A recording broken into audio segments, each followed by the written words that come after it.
Hello everybody, today in front of us we have this ODYS Thanos tablet, and in this video we would like to demonstrate how you can set the screen timeout to never on this device.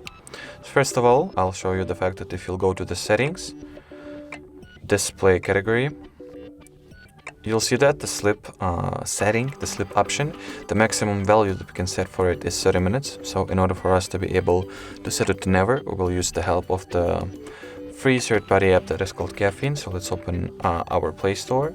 Here type in Caffeine just like so. That's the app that we're looking for. At the app page, make sure to click on this green install button and wait for the app to get downloaded and installed respectively. Once the app has been successfully installed, we can go ahead and open it. And here, basically, all that is left to do for us is to make sure that the value that is set at the timeout section is infinite.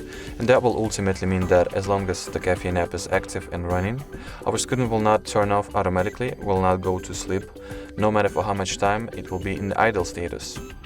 Alrighty, so that was it for this tutorial. Thank you so much for watching, and bye-bye.